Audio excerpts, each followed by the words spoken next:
Pedir aos irmãos se colocarem em pé, em reverência à palavra, e abrir as suas Bíblias na carta aos Filipenses, novamente, capítulo 3.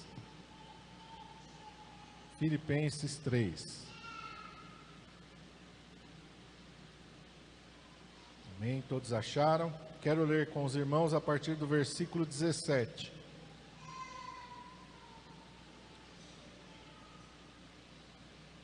Amém? Está escrito assim: sede também meus imitadores, irmãos, e tende cuidado, segundo o exemplo que tendes em nós, pelos que assim andam.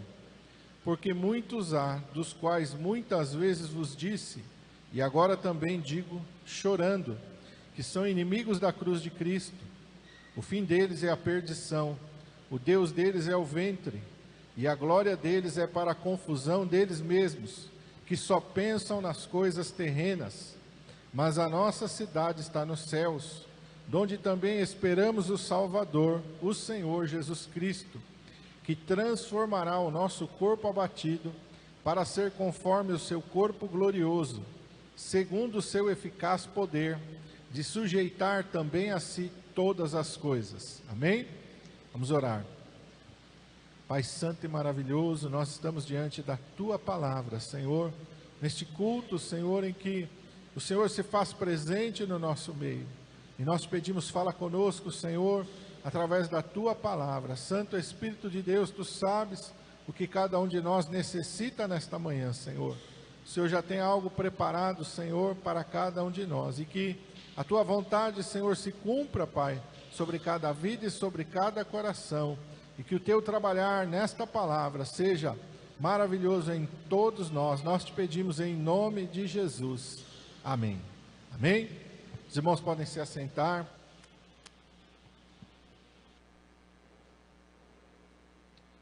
Paulo ele está falando aqui para a igreja em Filipos, e ele está fazendo várias exortações à igreja, ao povo que estava ali.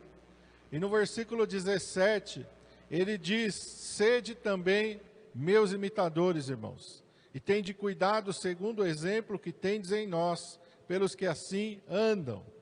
Então Paulo está, mais uma vez, ele vai fazer isso várias vezes, mas ele está exortando a igreja, e é uma exortação para cada um de nós, e nós possamos imitar o exemplo dos apóstolos e dos profetas. Amém? Eu sei que hoje tem muitos apóstolos, mas estes apóstolos, não querendo desmerecer qualquer pessoa, não é isso, mas o exemplo central que nós devemos imitar é daqueles apóstolos que Jesus escolheu pessoalmente aqui, que estão na palavra de Deus. Amém? Os apóstolos que estão no livro de Atos dos Apóstolos, os apóstolos que estão na Bíblia. Porque embora o apostolado seja algo bíblico, mas hoje em dia tem algumas pessoas que têm um título, mas que não têm o exemplo, o testemunho, a fé, assim como tem bispos, pastores, não é só um determinado grupo que tem um título, que não, é todo tipo. A gente vê, infelizmente, várias pessoas que têm um nome, que têm um título eclesiástico e que não têm uma vida de acordo com a palavra de Deus. Mas esse exemplo que nós devemos imitar, esta fé que nós devemos fazer como ela, é da fé apostólica que está na palavra de Deus. Quando nós lemos ali o ministério do Senhor Jesus Cristo, aqueles que o Senhor chamou e designou apóstolos, desses apóstolos, aquele apóstolo que depois foi chamado como que fora de tempo, o apóstolo Paulo assim mesmo ele se denomina, né?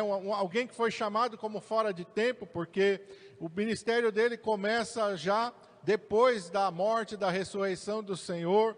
Então é um ministério que vem um pouco depois, mas é um ministério confirmado por Deus em tudo aquilo que Deus usou ele para fazer.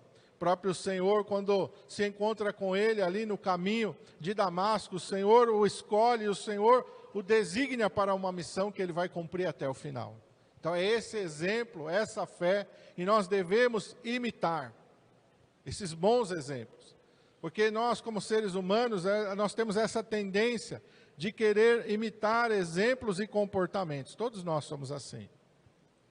Por isso que hoje em dia é difícil, quando a criança nasce num lar desestruturado, ela se desenvolver completamente. Eu não tinha ideia disso. Mas eu sei que hoje, quando a criança ela não tem um modelo de pai e mãe presente, ela vai crescer com um problema psicológico. E ela vai ter problemas psicológicos futuros, ela vai ter transtornos psicológicos futuros. Porque ela não tem um exemplo que Deus instituiu e colocou ali, que é o exemplo do pai e da mãe. Toda criança que cresce num lar disfuncional, ela vai ser um adulto que vai ter problema psicológico. Ela vai ter disfunções psicológicas também. Então, nós crescemos assim, aprendendo, imitando, os exemplos são que nos influenciam. E a palavra de Deus, ela vai nos dar exemplos. Por isso nós temos a Bíblia com tantos exemplos de fé, e nós devemos seguir e imitar. Esses são os exemplos que nós devemos seguir e imitar. Por que eu estou frisando para que você olhe para a palavra de Deus? Porque quando nós olhamos para a palavra de Deus, nós não vamos errar. Se nós formos olhar para as pessoas, nós podemos errar. Nós temos que olhar para a palavra de Deus. Daqueles que já foram provados e aprovados. Daqueles que têm, vamos dizer assim, a aprovação, um carimbo, um selo de aprovação de Deus. E seguiram, que estão aqui, aleluia, na galeria dos heróis da fé, na galeria daqueles que agradaram a Deus. Eu não vou dizer que, depois disso não houveram homens fiéis. Sim, houveram muitos exemplos de homens e mulheres fiéis, que são exemplos para nós. Mas o nosso principal foco tem que ser sempre a palavra de Deus. Esse é o fundamento. Esse é o alicerce da vida cristã. Para a gente não errar, nós temos que seguir a palavra de Deus. Não podemos seguir o que ninguém mais ensina, a não ser o que a palavra de Deus ensina. E a palavra de Deus, ela deve ser o filtro pelo qual nós avaliamos todas as outras coisas. Está de acordo com a palavra de Deus, então eu sei que é algo bom. Está contra a palavra de Deus, eu sei que é algo ruim. Não importa de onde venha, não importa quem fala. Não importa qual seja a intenção da pessoa. Se está contrária à palavra de Deus, vai fazer mal. Está errado. Porque hoje em dia nós estamos numa época que as pessoas olham só para a intenção. A pessoa teve uma boa intenção, mas o que ela fez foi bom? Não, não foi bom, não. Ela até errou, mas ela tinha uma boa intenção. E os homens se justificam assim. Não, com Deus não é assim. Com Deus tem que ser a motivação e o resultado tem que ser de acordo com a sua palavra. Porque nós vamos ser julgados por esta palavra. Todo ser humano vai ser julgado por esta palavra. Eu digo assim, todo ser humano um dia vai descobrir que a Bíblia é a verdade. Alguns vão descobrir em vida, vão crer nela e vão viver por ela. Outros vão descobrir só depois que morrerem. Mas o dia que o último fôlego de vida do ser humano, de cada ser humano, se for, ele vai dar de encontro com a realidade que a palavra de Deus nos mostra. Não tem outra realidade. A realidade da parábola do rico e Lázaro. Quando cada ser humano morrer, ou vai ser levado à presença de Deus, ou vai ir para o inferno. Não tem outra realidade. Não tem um purgatório, não tem um estado intermediário, não tem onde você pagar alguma coisa depois da morte. A escolha e a decisão, ela é feita aqui, e é o que a palavra de Deus nos declara. Então, ou as pessoas vão acreditar em vida e vão se submeter a ela, ou quando morrerem, vão descobrir que ela é a verdade. Olhando para a palavra de Deus, não tem como a gente errar. E Paulo vai dizer aqui, e ele vai explicar por quê. Versículo 18, ele diz, porque muitos há, dos quais muitas vezes vos disse, e agora também digo chorando, que são inimigos da cruz de Cristo. Então Paulo está dizendo, olha, nós temos que imitar a fé que está na palavra de Deus, os exemplos da palavra de Deus, nós temos que viver de acordo com a palavra de Deus, porque muitos inimigos há da cruz de Cristo. E quem são os inimigos da cruz de Cristo? Ele vai dizer aqui, versículo 19, o fim deles é a perdição, quer dizer, o seu caminho vai levar para a perdição.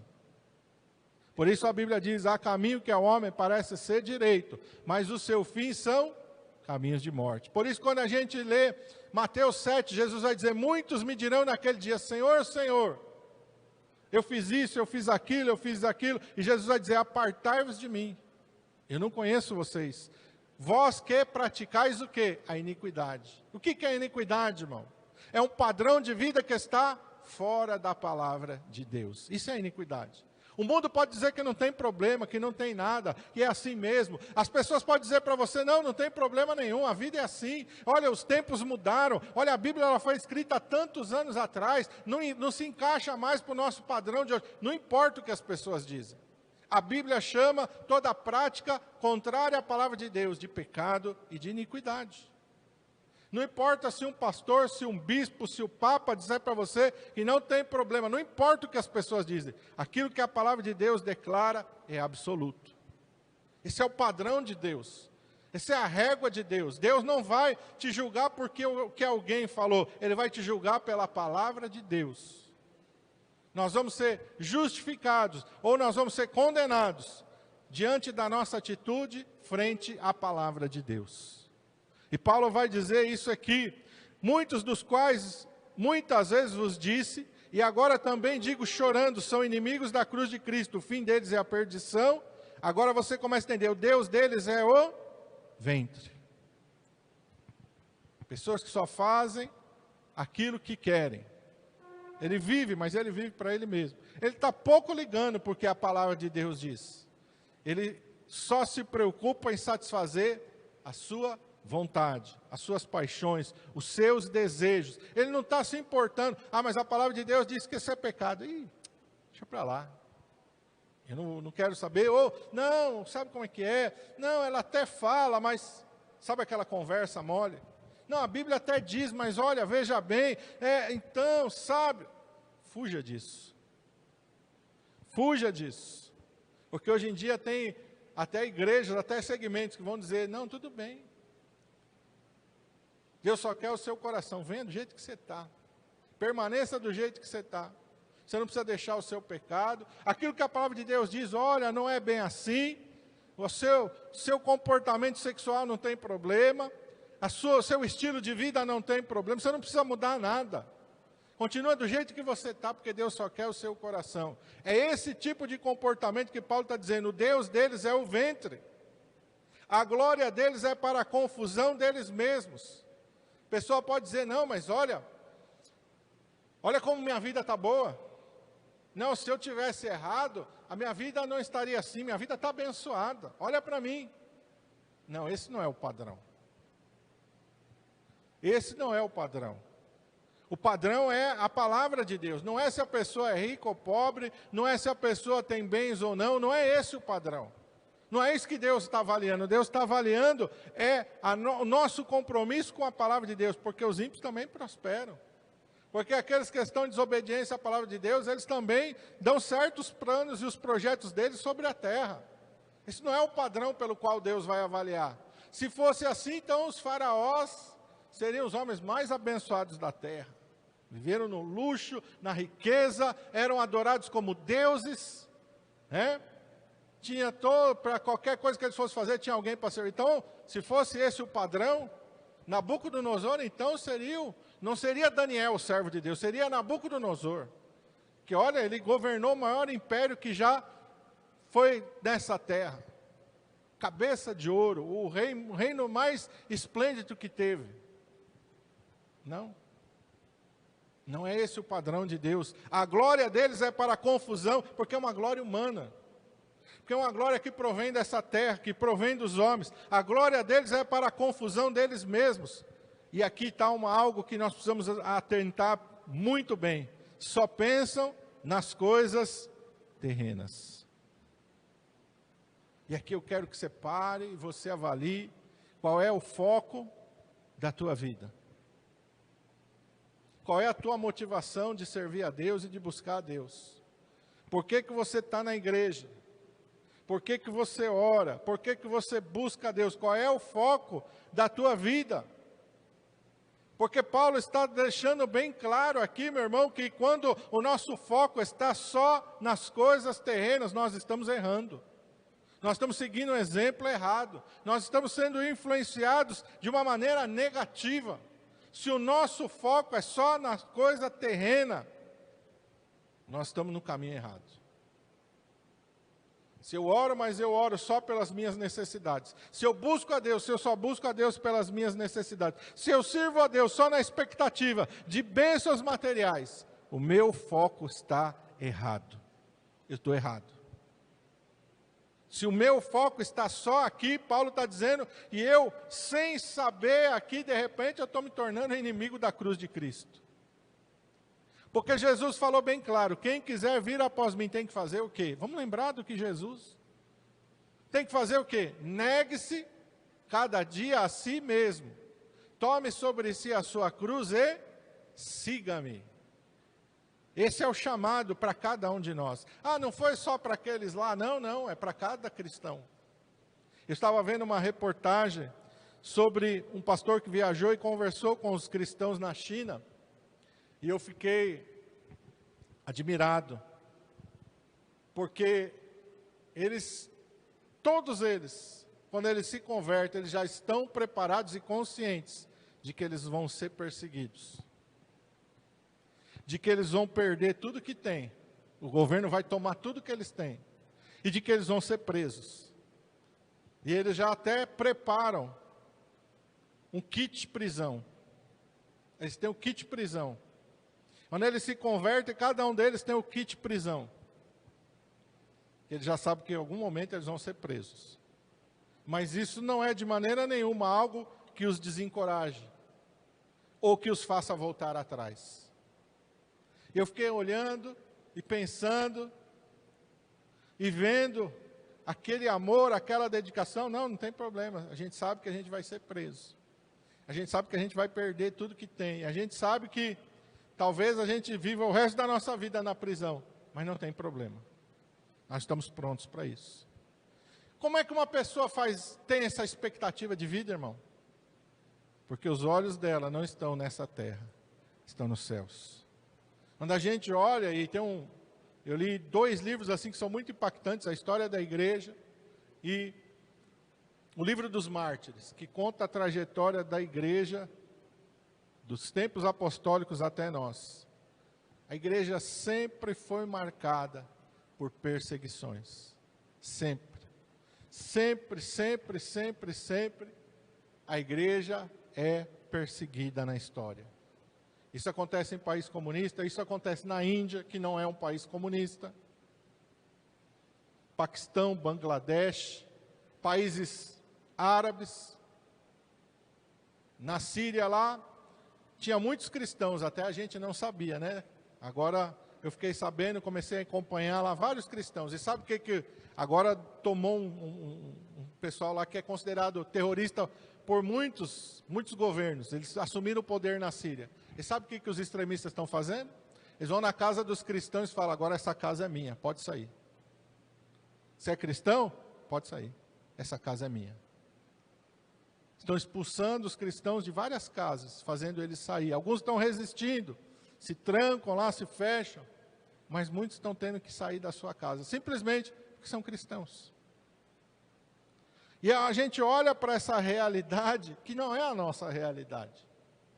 E muitas vezes a gente acaba sendo influenciado por outro estilo de vida. Quando a gente olha para o Evangelho dos Estados Unidos, o Evangelho que está sendo pregado no Brasil, a gente vê que tem o foco completamente diferente. Não digo todos, a gente nunca pode generalizar, mas a maioria está focado só aonde? Nas coisas terrenas. Só nas coisas terrenas. Eu busco a Deus, mas é porque eu quero mudar de vida. Sou pobre, eu quero ficar rico. Eu estou doente, eu quero ser curado. Eu estou mal, eu quero ficar bem. Não que isso seja errado, Deus faz tudo isso. Mas esse não tem que ser o foco da nossa vida. Muitos Jesus atraiu através de um milagre. A mulher do fluxo de sangue foi através do milagre, que ela foi buscar o Senhor Jesus, estava doente, ela queria ser curada, ela creu, ela foi em busca de um milagre, mas ela alcançou a salvação. Muitos, e não é errado a pessoa buscar a Deus, se ela está com algum problema, não é errado, não é isso. O problema é você ficar só focado nas coisas materiais. Se o teu único objetivo for esse, eu vou buscar a Deus porque eu estou precisando de uma casa, de um carro, porque eu estou precisando de um emprego melhor, porque eu quero um futuro bom. Se a gente focar só nessas coisas, a gente vai acabar errando. Mas Jesus ensinou um princípio para nós. E o princípio qual é? Colocar o reino de Deus e a sua justiça em primeiro lugar. É isso que nós temos que fazer. Por quê? Quando nós colocamos o reino de Deus e a sua justiça em primeiro lugar, Deus vai tomar conta e vai suprir todas as outras necessidades da nossa vida. Quando a gente olha para a palavra de Deus, nós vemos isso. Moisés, quando ele saiu do palácio do Egito, ele priorizou viver com o povo de Deus. Acabou a vida de Moisés? Morreu de fome? Viveu a vida dele na miséria? Não. Por que não? Porque Deus cuidou dele. E Deus vai fazer assim. Eliseu, que largou tudo, estava lá trabalhando na terra com 12 juntas de bois, lá tinha lá uma propriedade, ao que tudo indica, bem grande, uma família de muitos bens. Quando ele deixou tudo para seguir o profeta Elias, acabou a vida dele ali? Acabou na miséria, acabou na ruína a vida dele? Não. Porque quem cuidou dele? Deus. Os apóstolos que largaram tudo para seguir ao Senhor Jesus, Pedro, André, Tiago e João, que tinham seu barquinho lá no mar da Galileia, que faziam as suas pescas, quando eles abriram mão de tudo, acabou a vida deles. Mateus, quando abriu mão da coletoria, que dava um bom dinheiro, acabou a vida dele? Não. Mas mudou a vida deles completamente, porque o foco passou a ser nas coisas eternas. E nós precisamos colocar o nosso, porque Deus quer usar as nossas vidas para transformar a nossa geração. Deus quer usar a tua vida, Deus quer usar a minha vida, aonde quer que a gente esteja. Aonde quer que a gente esteja, seja no trabalho, seja na escola, seja em casa, seja na família, seja aonde quer que a gente esteja. Mas para Deus usar as nossas vidas, o nosso foco tem que ser no reino de Deus e a sua justiça. Se o nosso foco estiver errado, Deus não vai poder usar as nossas vidas. Quantos companheiros Paulo perde ao longo da sua jornada? E ele vai dizer de alguns, amando o presente século me abandonaram. Ou disseram para Paulo, não, chega. Não quero não, quero viver para mim, quero fazer o que eu quero. Olha Geazi, o moço do profeta Eliseu, quando Naamã vem carregado de ouro, de prata, de presente, e o profeta não pega nada, nem uma moeda, manda ele embora assim, ó. Ele pensa, meu Deus do céu, a chance da minha vida está indo embora. O homem de Deus mandou esse Naamã embora e ele está tão carregado. Eu vou pegar pelo menos 2 talentos de prata e algumas roupas. O que ele cobiçou? Coisas terrenas. Terminou a vida dele como? Leproso. Não vale a pena a gente se fixar naquilo que Deus não tem para nós. Não estou dizendo que é errado. Mas não era dessa maneira que Deus queria abençoar a vida de Geazi. Era de outra maneira. Quem sabe Geazi fosse o sucessor de Eliseu. Quem sabe Deus ainda fosse usar muito a vida de Geazi. Mas porque Geazi colocou o seu coração nas coisas terrenas. E ele tomou atitudes que colocaram as coisas terrenas em primeiro lugar. Ele não se portou com o profeta, ele não se portou com a vontade de Deus. Às vezes a pessoa está na presença de Deus e ela nunca vai dizer, não quero saber das coisas de Deus. Não, nunca saiu isso dos lábios de Geazi. Mas as atitudes de Geazi mostraram que Geazi colocou as coisas terrenas em primeiro lugar na sua vida. E muitas vezes do nosso lábio sai, eu quero servir a Deus, eu quero me consagrar a Deus, mas tudo que eu faço é só em função da minha vida material. Só, a prioridade da minha vida são as coisas materiais. Então eu não preciso dizer, porque Deus já está entendendo qual é a intenção do meu coração. Jesus disse, muitos me dirão naquele dia, Senhor, Senhor. E ele vai dizer, por que me chamais Senhor, Senhor, se não faz o que eu falo? Então nós precisamos entender, Paulo está dizendo, olha, tenham cuidado, vigia da maneira que vocês estão vivendo, tem exemplos, imite esses exemplos, olhe para a palavra de Deus que você não vai errar. Olhe para a palavra de Deus que você não tem como você errar. Quando você olhar para a palavra de Deus, você vai ver o verdadeiro exemplo da palavra de Deus. Deus colocou pessoas no palácio também. Eu falei de Moisés que Deus tirou, mas Davi Deus colocou no palácio. Daniel Deus colocou no palácio. Ananias, Misael e Azarias Deus colocou no palácio. E eles continuaram fiéis ali onde eles estavam. Deus colocou Esther lá para cumprir o propósito de salvação para o povo judeu. Ela cumpriu o propósito. Cumpra o propósito de Deus aonde quer que Deus te coloque. Aonde Deus te colocar, a prioridade tem que ser o reino de Deus. Quando Esther ficou meio com medo, olha, se eu for lá interceder pelos judeus, olha, o rei pode ser que ele ordene a minha morte. O que o seu tio falou, Mardoqueu? Falou, olha, Deus te colocou aí com um propósito, minha filha. Cumpra o propósito pelo qual você chegou aí. Se você se omitir, salvação e livramento vai vir de outra parte. Porque Deus não vai deixar de salvar o seu povo porque você se omitiu. Mas você e a casa do seu pai vão cair em miséria e desgraça. Não foi o que aconteceu com Geazi? O propósito de Deus parou porque Geazi pecou? Não, continuou, Deus levantou outros. Mas Geazi caiu em miséria e desgraça. E assim todo aquele que se desvia do propósito de Deus vai cair em miséria e desgraça. O pior, irmão, o pior é chegar na presença de Deus e Jesus falar, eu não te conheço. O pior é isso. O pior é você chegar diante de Deus e o Senhor falar, eu não conheço você. Você só viveu para você mesmo, você só praticou a iniquidade, você só buscou os seus interesses, eu não te conheço. Você conheceu a minha palavra, você conheceu a minha verdade, mas você não quis viver a minha palavra, a minha verdade, eu não te conheço. Jesus disse o quê? Aquele que se envergonhar de mim, das minhas palavras diante dos homens, o que vai acontecer quando chegar diante de Deus? Eu vou me envergonhar dele. Eu vou dizer, eu não conheço ele. Mas aquele que colocar a minha palavra, me confessar diante dos homens, eu também confessarei diante do meu Pai. Eu conheço. Esse é meu filho. Esse nasceu de novo. Esse viveu a minha palavra. Esse viveu para mim. Esse é meu. Vou confessar diante de Deus. Amém? Paulo vai dizer no versículo 20, mas a nossa cidade está onde? Nos céus.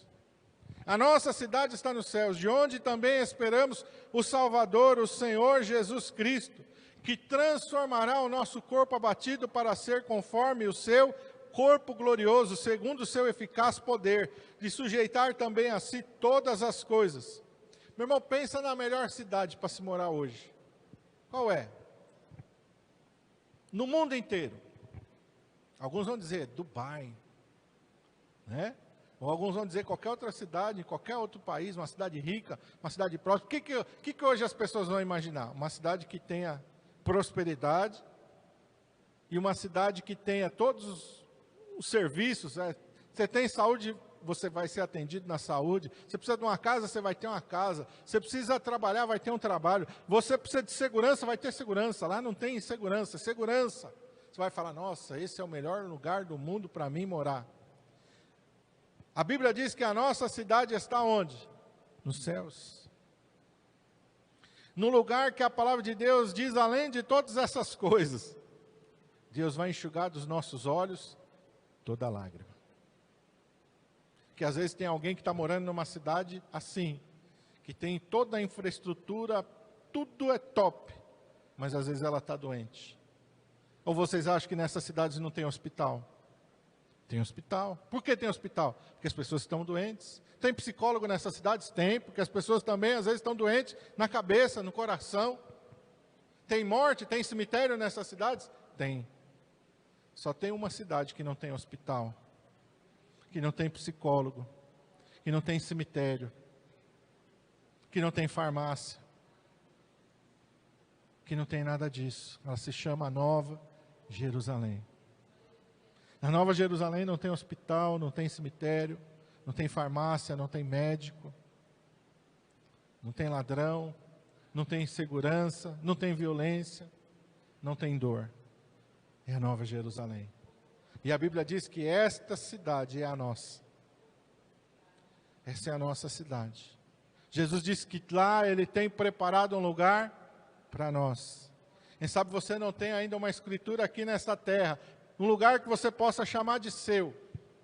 Mas lá no céu, você já tem uma escritura na Nova Jerusalém. E não é uma escritura temporária, não é um aluguel, é uma posse eterna e permanente. Por isso a palavra de Deus nos ensina que nós devemos olhar para lá. E não só isso, esse nosso corpo aqui que às vezes adoece, às vezes você sente dor, às vezes você amanhece indisposto, às vezes você come alguma coisa que não te faz bem, às vezes você pode pegar uma virose, uma gripe, alguma coisa, ele vai ser transformado. Esse corpo abatido que envelhece, que sente fraqueza, que sente cansaço, esse corpo abatido vai ser transformado para ser conforme o corpo glorioso do Senhor Jesus Cristo. Um corpo que não sente fraqueza, que não sente dor, um corpo que não morre, um corpo eterno, na presença de Deus. Fica de pé. Vamos orar.